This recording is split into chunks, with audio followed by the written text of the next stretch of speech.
Soy el doctor Néstor Enrique Chocolani, médico especialista en tocoginecología, profesor adjunto en la Facultad de Ciencias Médicas de la UNCE, secretario de APEC Delegación NOA por Santiago del Estero, y me desempeño como médico de planta en el Nuevo Sanatorio Santiago. Hoy el tema que vamos a abordar es cefaleas y migrañas en la mujer climatérica. Vamos a comenzar hablando sobre la definición de cefalea. Son todos aquellos dolores o molestias recurrentes localizadas en cualquier parte de la cabeza.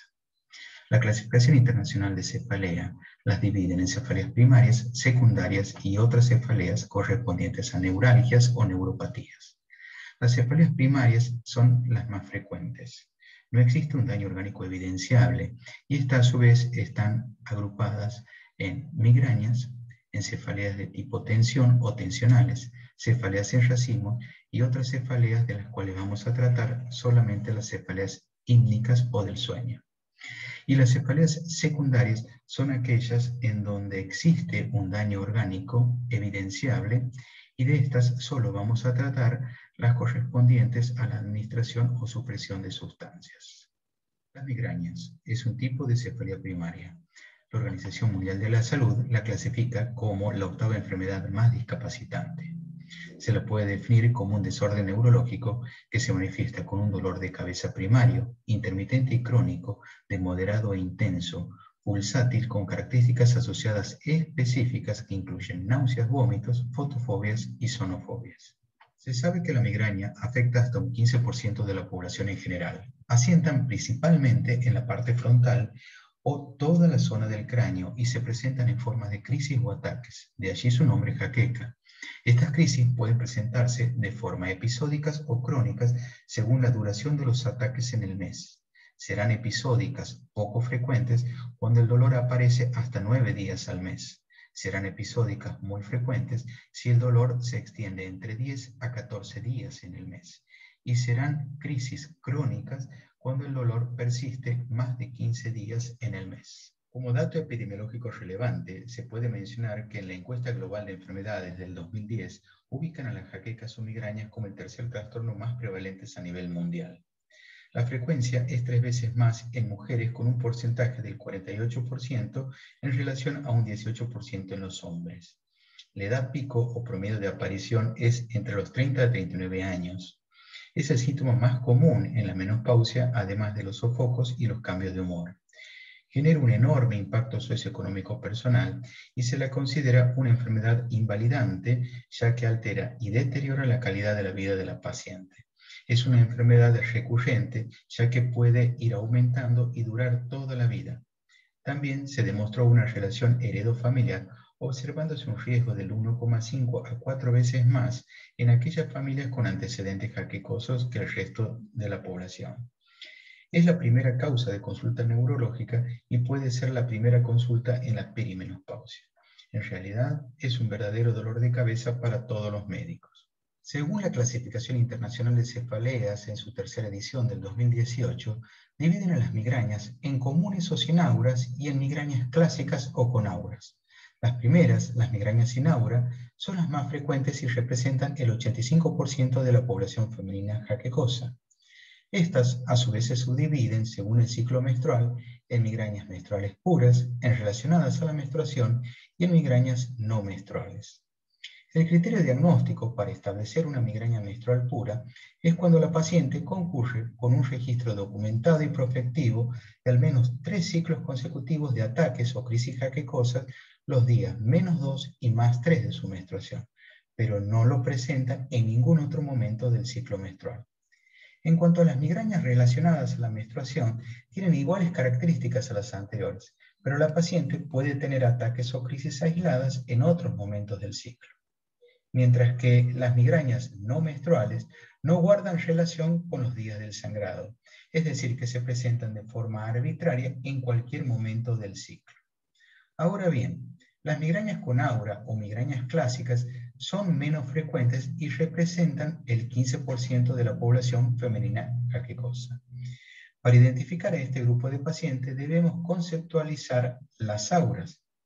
Se define o se entiende por aura como el conjunto de síntomas reversibles, premonitorios y reconocidos por el paciente que antecede una hora antes y acompaña el episodio, dure entre 5 a 60 minutos, es unilateral y asientan del mismo lado de la jaqueca.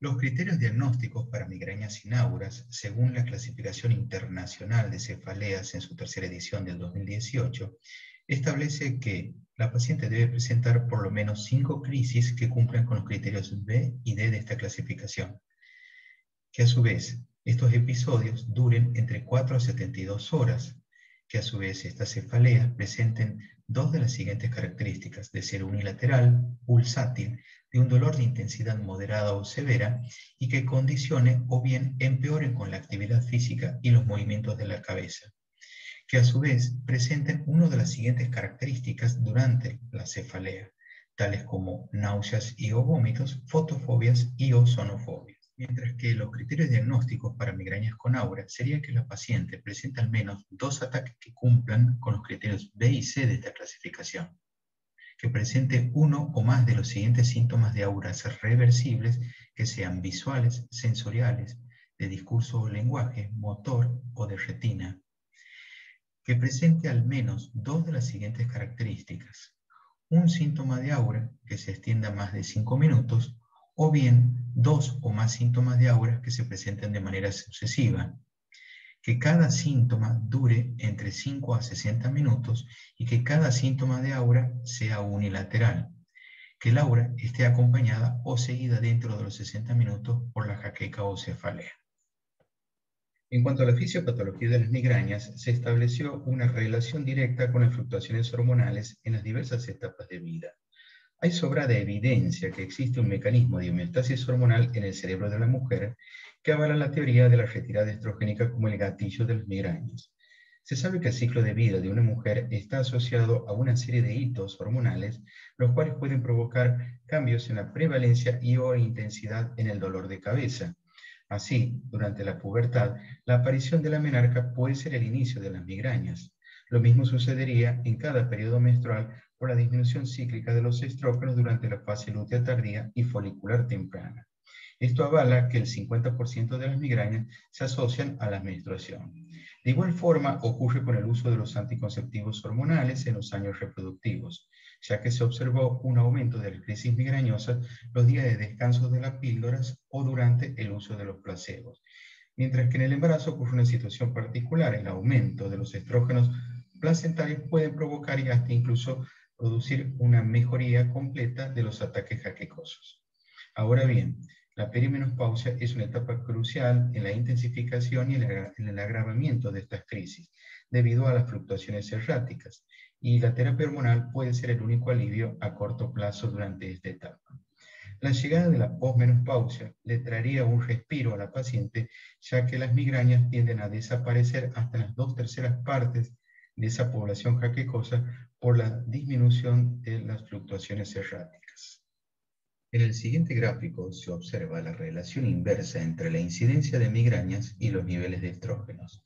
La falta de estrógenos se asocia a una alta incidencia de migrañas, como sucede en los días -2 a +3 del periodo menstrual, que corresponderían a la fase lútea tardía y folicular precoz del ciclo. Y a la inversa, el aumento de los niveles estrogénicos se asociarían a una baja incidencia de jaquecas. Este dato no es menor, ya que las pacientes perimenopáusicas continúan de alguna forma con sus periodos menstruales, y sabiendo que las menstruaciones son consideradas un factor de riesgo determinante para la aparición de las jaquecas, es importante identificar al grupo de aquellas migrañosas sin aura, no solo por el pronóstico más favorable que las migrañosas con aura, sino también para establecer la terapia más oportuna.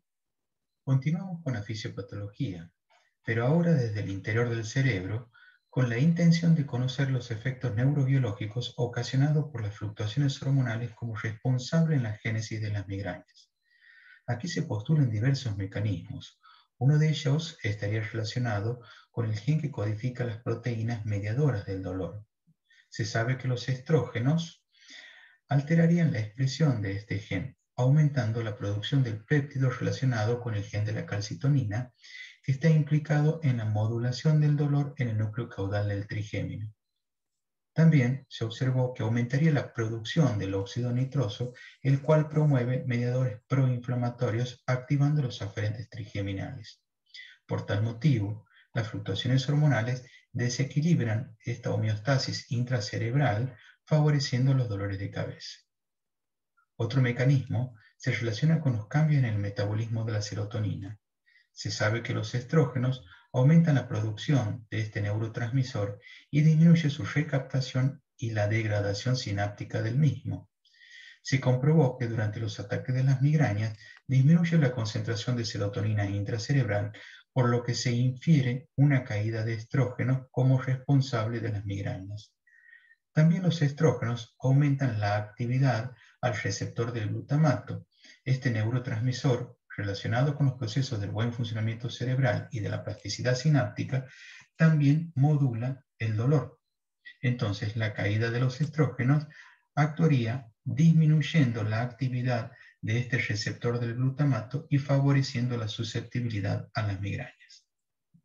Otro mecanismo implicado sería el cambio en el metabolismo de la dopamina y de los opioides.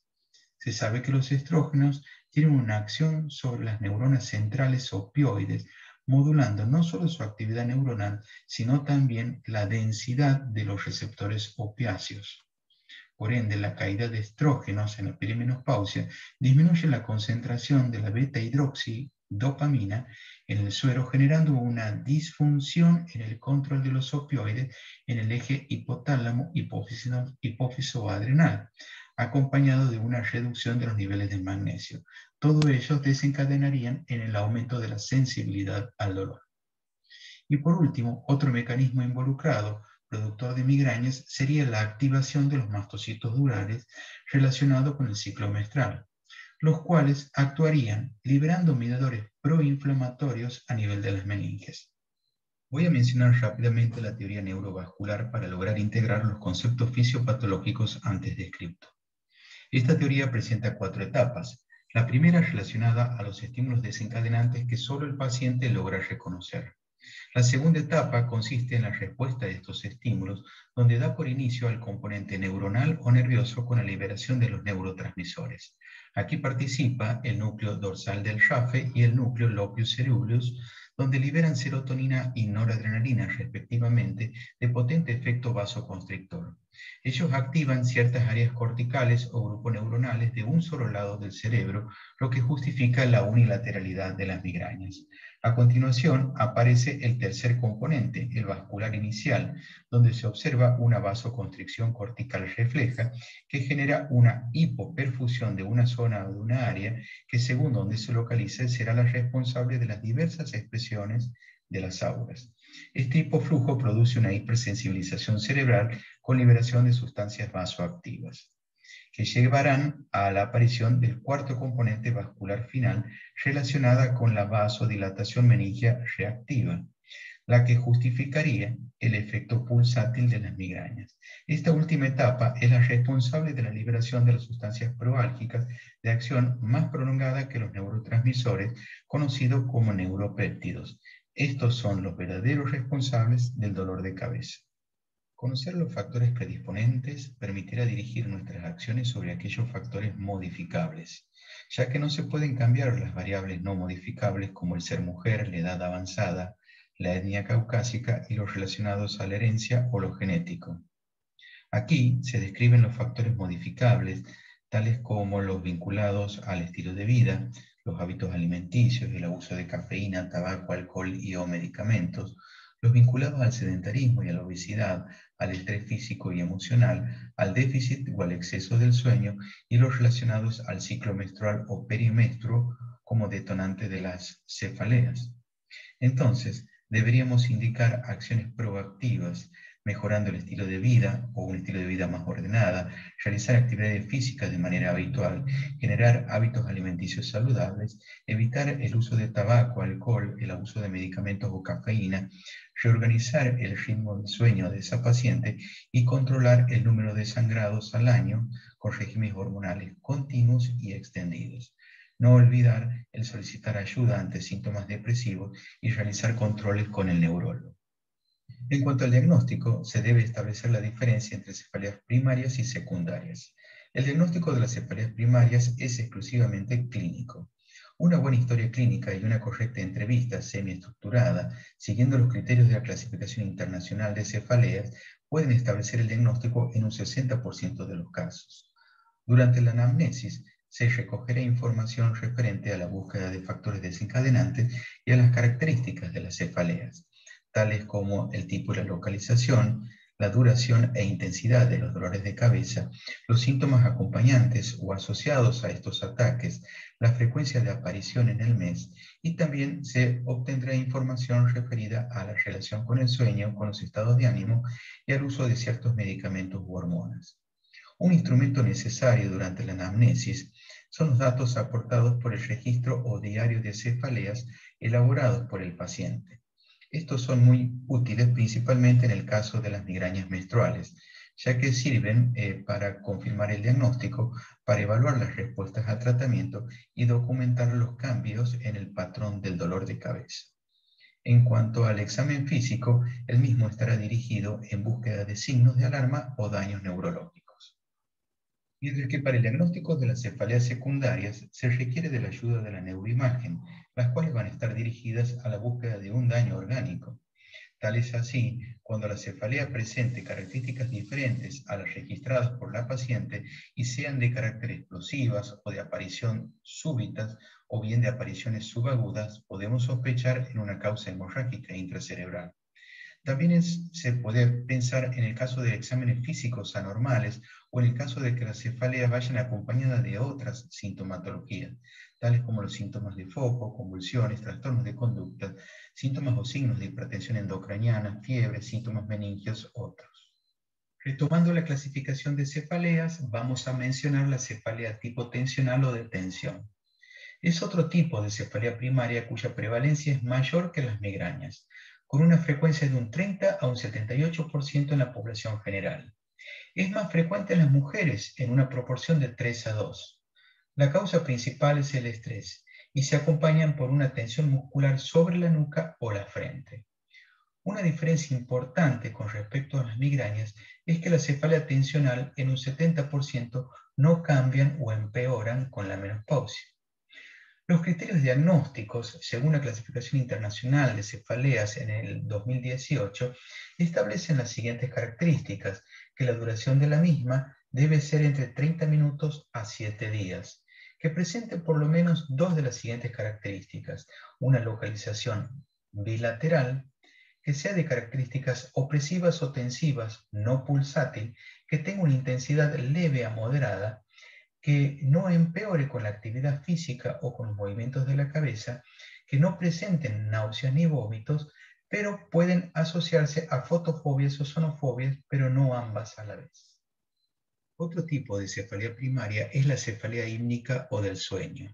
Los criterios diagnósticos, según la Clasificación Internacional de Cefalea en el 2018, establecen las siguientes características: que las crisis de cefalea sean recurrentes y que cumplan los criterios B y E de esta clasificación, que ocurran únicamente durante el sueño y despierten al paciente, que se presenten más de 10 días en el mes durante más de 3 meses y que la duración de la misma sea de 15 minutos o más hasta 4 horas después de la interrupción del sueño. No deben presentar síntomas autonómicos craneales ni sensación de inquietud. Ahora vamos a hablar sobre el tratamiento de las cefaleas. Existe un tratamiento agudo sintomático y otro preventivo o de profilaxis. Este primero, el tratamiento agudo sintomático, está indicado cuando la crisis dura menos de 4 días al mes. Para este tipo de tratamiento debemos tener las siguientes premisas: que cuando más temprano lo iniciemos, mayor será la mejoría sintomática y que una única dosis alta puede resultar más efectiva que varias dosis bajas. Dentro de este tratamiento existen esquemas básicos y esquemas específicos, los cuales los podemos manejar de forma ambulatoria o por internación según la severidad e intensidad de las cefaleas. Dentro de los esquemas básicos se los presentan a los AINES. Estos son muy efectivos para el tratamiento de las migrañas menstruales leves a moderadas. Actúan inhibiendo el ciclo oxigenasa 1 y 2 y disminuye la inflamación al reducir las prostaglandinas. Como dato importante de los AINES, debemos ir rotándolos hasta encontrar el AINES más efectivo para el caso en particular. Como recomendación vamos a mencionarlo al naproxeno en una dosis de 550 a 1100 miligramos vía oral. Ahora les presentaré y hablaremos sobre los esquemas avanzados o específicos, y dentro de ellos, las diversas opciones terapéuticas para el manejo agudo de la crisis o los ataques. Así contamos con los triptanes, que están indicados en las crisis severas. Producen un rápido control del dolor, son agonistas serotoninérgicos de los receptores 5-hidroxitriptamina, con un efecto vasoconstrictor potente. Como dijimos, son de rápida acción, pero tienen un alto porcentaje de recaída a las 24 horas por una vida media corta. Están contraindicados en las cardiopatías isquémicas, en las enfermedades vasculares y en la hipertensión severa. La droga recomendada dentro de los triptanes sería el sumatriptán a dosis de 50 a 100 miligramos vía oral. Otro grupo de drogas están los antieméticos. Son muy efectivos, más aún si se los potencian con los AINES. Esta combinación puede ser tan efectiva como si usásemos el triptán, sumado al efecto antiemético, evitando náuseas y vómitos durante los ataques y las crisis. La asociación recomendada sería la metoclopramida de 10 a 20 miligramos más el acetaminofén de 1000 miligramos. Otro grupo de drogas son las ergotaminas. Están indicados principalmente en las crisis de larga duración y de alto riesgo de recurrencia. La dosis indicada para la ergotamina es de 1 miligramo vía oral. Esta tabla muestra las diversas opciones terapéuticas antes citadas para el tratamiento agudo de la migraña menstrual. Deseo resaltar la combinación del acetaminofén con la aspirina más la cafeína. También la asociación del sumatriptán 85 miligramos más naproxeno 500 miligramos, ya que es una combinación muy efectiva para lograr el control rápido y agudo de las crisis. Ahora bien, si el tratamiento ambulatorio fracasó, se indica la internación del paciente para iniciar con la administración del tratamiento agudo parenteral. Así se menciona al diclofenac como el AINES parenteral de elección. Este mejoraría en un 80% las crisis, logrando desaparecer totalmente la sintomatología a las 2 horas de ser administrado. Mientras que los antieméticos, como la metoclopramida parenteral, mejorarían el dolor y los síntomas gastrointestinales asociados, más aún si se los potencian con los AINES. También se lograría un mayor alivio si a la combinación antes mencionada se administra algún esteroide como la dexametasona, ya que disminuiría la recurrencia de los ataques, prolongando el alivio sintomático a la paciente. Si los ataques no se controlan con los tratamientos agudos o sintomáticos, están indicados los tratamientos preventivos o de profilaxis. El objetivo del tratamiento de profilaxis consiste en mejorar la respuesta al tratamiento agudo, en disminuir la frecuencia, la duración y la severidad de los ataques, en disminuir el grado de incapacidad al paciente y en evitar la progresión a la cronicidad. Están indicados en el caso de las crisis muy frecuentes, más de 4 ataques al mes, en las crisis de larga duración, más de 12 horas, y en aquellas crisis que sean muy incapacitantes. También se los indican en el caso de las migrañas menstruales con ciclos regulares y en el fracaso a los tratamientos agudos o que hayan presentado contraindicación a alguna droga antes mencionada. También cuando existen riesgos de cefaleas por abuso de los medicamentos. Como premisa o consejo para los tratamientos de profilaxis es siempre iniciar con una monoterapia a dosis mínima e ir aumentando cada 2 o 3 semanas hasta lograr la remisión de los ataques. Los fármacos utilizados en el tratamiento preventivo de profilaxis a largo plazo serían los beta-bloqueantes, los antidepresivos tricíclicos y los anticonvulsivantes. Los beta-bloqueantes actúan inhibiendo la enzima óxido nítrico sintetasa, evitando el mecanismo de vasodilatación de las migrañas. La droga de elección es el propanolol a dosis de 80 a 240 miligramos por día repartidas en 3 o 4 tomos. Otras opciones terapéuticas dentro de este grupo serían el metoprolol, el atenolol y el labetalol. Los antidepresivos tricíclicos son fármacos de primera línea en la profilaxis a largo plazo, ya que actúan inhibiendo selectivamente la recaptación de serotonina. Se ha comprobado que reducen el 50% de los días de cefalea y a su vez disminuyen significativamente la intensidad de estos ataques. La medicación recomendada es la amitriptilina a dosis de 25 a 50 miligramos por día. Otra alternativa dentro de este grupo sería la fluoxetina y la paroxetina. Mientras que en los anticonvulsivantes se los elige porque tiene un potente efecto neuromodulador y a su vez se comprobó que también disminuyen a la mitad la frecuencia de las cefaleas. La medicación indicada es el topiramato a dosis de 50 a 100 miligramos por día y otra alternativa podría ser el valproato de sodio. Otra alternativa del tratamiento preventivo de profilaxis es la terapia hormonal. Se le indica cuando fracasan las otras terapias, principalmente en las migrañas sin aura de la perimenopausia, con el objetivo de mantener niveles estables y sostenidos de los estrógenos. Siempre iniciar con la dosis mínima eficaz. La vía transdérmica es de elección por una absorción estable y menos fluctuante, mientras que la vía oral puede exacerbar las migrañas debido a una absorción impredecible y más fluctuante. En este caso se sugieren opciones hormonales continuas. La tibolona puede ser una buena alternativa ya que disminuye las horas discapacitantes de la paciente. La terapia hormonal está contraindicada en las migrañas con aura, ya que pueden empeorar las crisis y aumentar el riesgo de los accidentes cerebrovasculares. Una opción en estos casos sería el raloxifeno a una dosis de 60 miligramos día. El empeoramiento de las migrañas con la llegada de la menopausia es un predictor negativo para las terapias hormonales. La terapia hormonal puede ser administrada en forma de suplementos de estrógenos o bien como opciones hormonales continuas. En el caso de los suplementos de estrógenos, la vía de elección es la transdérmica. Actúa evitando la caída de los estrógenos en la fase lútea tardía.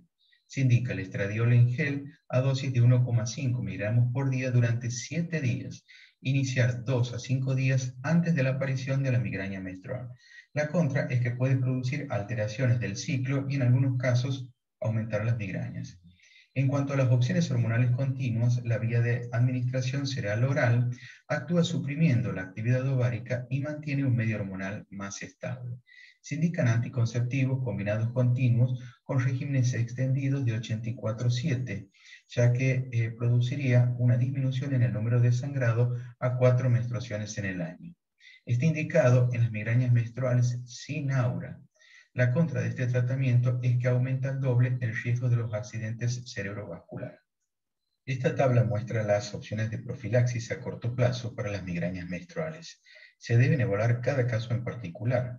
Una asociación recomendable en la perimenopausia es la mini profilaxis con algún AINES como el naproxeno o algún triptán como el naratriptán, más los estrógenos transdérmicos en forma de suplementos hormonales. Retomando la clasificación de cefaleas, ahora posicionados en el grupo de las cefaleas secundarias, nos vamos a referir a las cefaleas atribuidas por el uso de hormonas exógenas. Según los criterios diagnósticos de la clasificación internacional en su tercera edición del 2018, establecen las siguientes características para este tipo de cefaleas. Que las pacientes sean usuarias habituales de una o más hormonas exógenas y que presenten los dos criterios siguientes. El primero, que la cefalea se desarrolle con el inicio de la terapia hormonal, y el segundo, que la cefalea empeore de manera significativa con el aumento de la dosis, o bien que la misma mejore significativamente o se remita luego de la reducción de dosis, o bien que la cefalea se remita absolutamente luego de interrumpir o suspender la terapia hormonal de reemplazo. En esta lista se presentan las diferentes estrategias no hormonales recomendadas en el grupo de pacientes con cefaleas atribuidas por hormonas. Se destaca la nimesulida, los triptanes, los inhibidores de las prostaglandinas y otras alternativas como el biofeedback y la acupuntura. Evolución. Al establecer comparaciones, se puede estimar la evolución de esta enfermedad. Se sabe que las pacientes que presentan menopausia temprana tienen la misma frecuencia en desarrollar migrañas que las pacientes perimenopáusicas en un porcentaje del 16,7%. Mientras que las pacientes con menopausia tardía aumentan esta frecuencia hasta un 31%. Por otro lado, aquellas mujeres que llegaron a su menopausia de forma natural tienen una prevalencia baja en desarrollar dolores de cabeza en un 7%, mientras que aquellas con menopausia quirúrgica empeorarían su evolución con una prevalencia de hasta un 27%. Es decir, cuando la menopausia es fisiológica, las migrañas experimentan una evolución más favorable que si fuera quirúrgica. Otro marcador evolutivo para el aumento de los ataques migrañosos corresponde al grupo de las pacientes con antecedentes de síndrome disfórico premenstrual, ya que está considerado como un predictor para el aumento de las crisis durante las fluctuaciones erráticas en la perimenopausia. Igual evolución se establece con el grupo de pacientes que presentan síntomas de síndrome climatérico, ya que éstas tienen mayor predisposición a las crisis. Y por último, las mujeres con trastornos del sueño y o estados depresivos también tienen mayor predisposición a los ataques. Pronóstico y complicaciones. Al comparar los tipos de migrañas, se establecen las siguientes diferencias. En las migrañas sin aura, la menstruación es considerada un factor de riesgo y la llegada de la posmenopausia sería el alivio para estas pacientes, ya que mejorarían las 2/3 partes. Esto avala la influencia hormonal sobre este grupo. Por otro lado, las migrañas con aura empeorarían su pronóstico durante la posmenopausia. Este grupo es el de mayor riesgo para desarrollar complicaciones cerebrovasculares en una relación de 6 veces más que las otras, siendo los accidentes cerebrovasculares isquémicos los más frecuentes, no así los hemorrágicos. En un estudio clínico a gran escala realizado en los Países Bajos se demostró mediante exámenes de neuroimágenes sobre el grupo de mujeres migrañosas con aura, las cuales habían presentado complicaciones cerebrovasculares, se encontraron un mayor número de infartos cerebelosos silenciosos y lesiones profundas en las sustancias blancas que en el resto de las migrañosas. Y en otro estudio epidemiológico encontraron que estas pacientes también tenían un perfil cardiovascular menos favorable que los controles. Conclusión. Saber que las cefaleas y las migrañas pueden ser la primera consulta en la perimenopausia y que las migrañas son muy frecuentes en esta etapa y pueden agravarse hasta la llegada de la posmenopausia. Saber que las fluctuaciones erráticas son las encargadas de impactar en la homeostasis hormonal intracerebral detonando las crisis. Destacar que el diagnóstico de las cefaleas primarias es principalmente clínico siguiendo la clasificación internacional de cefaleas. Aquí considerar la frecuencia, la duración, la intensidad y el impacto sobre la calidad de vida para poder establecer un tratamiento adecuado y oportuno. Siempre iniciar con el tratamiento agudo para luego continuar con el tratamiento de profilaxis. En el caso de iniciar o de indicar terapias hormonales, se recomienda la transdérmica y a bajas dosis. Muchas gracias por su atención.